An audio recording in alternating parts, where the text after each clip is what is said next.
Once on a time there were 4 little rabbits, Flopsy, Mopsy, Cottontail, and Peter. This is the rhyme of those 4 little rabbits, Flopsy, Mopsy, Cottontail, and Peter, living with Mother happily under the root of a big fir tree. One of those rabbits had mischievous habits, Flopsy, Mopsy, Cottontail, and Peter.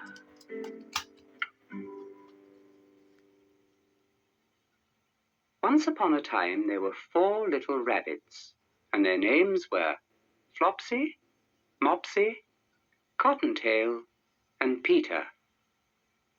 They lived with their mother in a sandbank, underneath the root of a very big fir tree.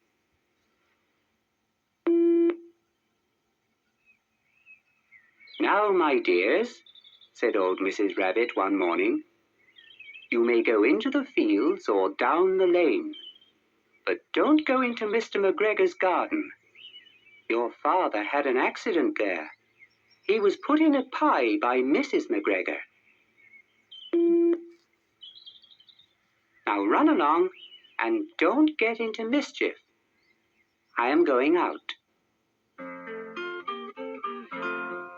With a basket and her umbrella, Mrs. Rabbit went through the wood, for she knew of a little baker, and his buns were very good.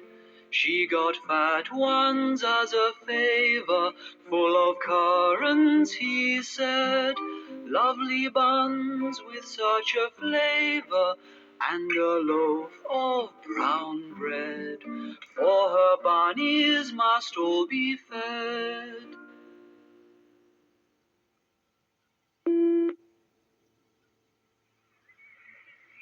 Then old Mrs. Rabbit took a basket and her umbrella and went through the wood to the baker's. She bought a loaf of brown bread and 5 currant buns.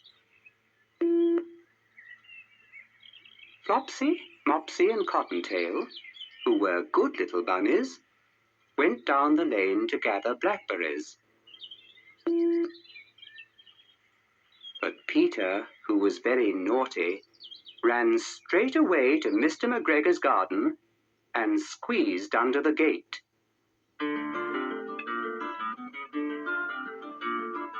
Naughty Peter did exactly as he pleased, hurried to McGregor's garden, underneath the gate he squeezed. First he ate some lettuces and took his pick, then he ate some radishes and felt quite sick. Naughty Peter, even then he didn't care, till he came around a corner. Who do you think was waiting there? Mr. McGregor. First he had some lettuces and some French beans, and then he had some radishes. And then, feeling rather sick, he went to look for some parsley. But round the end of a cucumber frame, whom should he meet but Mr. McGregor? Mr. McGregor was on his hands and knees planting out young cabbages. But he jumped up and ran after Peter, waving a rake and calling out, "Stop, thief!"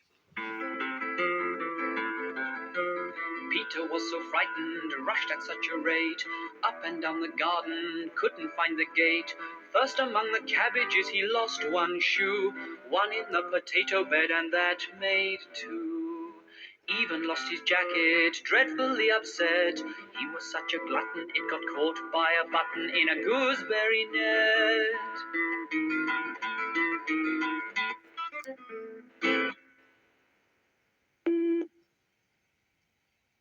Peter was most dreadfully frightened. He rushed all over the garden, for he had forgotten the way back to the gate. He lost one of his shoes among the cabbages, and the other shoe amongst the potatoes. After losing them, he ran on 4 legs and went faster, so that I think he might have got away altogether if he had not unfortunately run into a gooseberry net and got caught by the large buttons on his jacket. It was a blue jacket with brass buttons, quite new. Peter gave himself up for lost and shed big tears. But his sobs were overheard by some friendly sparrows, who flew to him in great excitement and implored him to exert himself. Mr. McGregor came up with a sieve, which he intended to pop upon the top of Peter. But Peter wriggled out just in time, leaving his jacket behind him, and rushed into the tool shed and jumped into a can. It would have been a beautiful thing to hide in, if it had not had so much water in it. McGregor began to scratch his head. Who was that inside the shed? He crept in and tried to put down such a heavy foot. 2 ears were sticking out, Peter's without a doubt. Now that the chase was hard, somehow away he got. Jumped out of the window, upsetting a flower pot. Whack, smack, crack! And that's goodbye to Mr. Mac.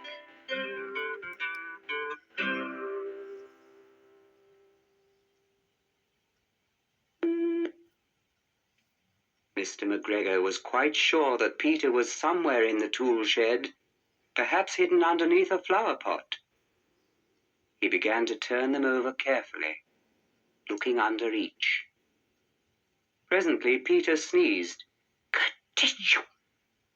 Mr. McGregor was after him in no time, and tried to put his foot upon Peter, who jumped out of a window, upsetting 3 plants.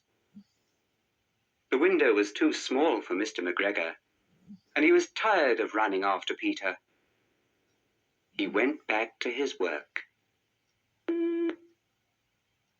Peter sat down to rest. He was out of breath and trembling with fright, and he had not the least idea which way to go. Also, he was very damp with sitting in that can. After a time, he began to wander about, going lippity, lippity, not very fast, and looking all round. He found a door in a wall, but it was locked, and there was no room for a fat little rabbit to squeeze underneath. An old mouse was running in and out over the stone doorstep, carrying peas and beans to her family in the wood. Peter asked her the way to the gate, but she had such a large pea in her mouth that she could not answer. She only shook her head at him. Peter began to cry. Then he tried to find his way straight across the garden, but he became more and more puzzled. Presently he came to a pond where Mr. McGregor filled his water cans.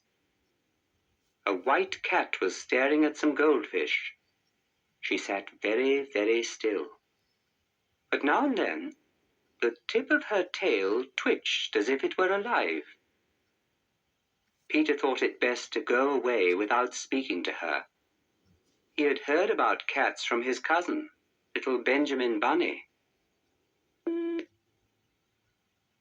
He went back towards the tool shed, but suddenly, quite close to him, he heard the noise of a hoe.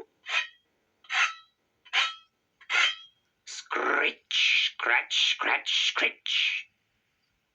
Peter scuttered underneath the bushes.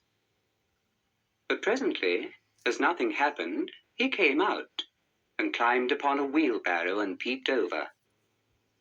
The first thing he saw was Mr. McGregor hoeing onions. His back was turned towards Peter, and beyond him was the gate.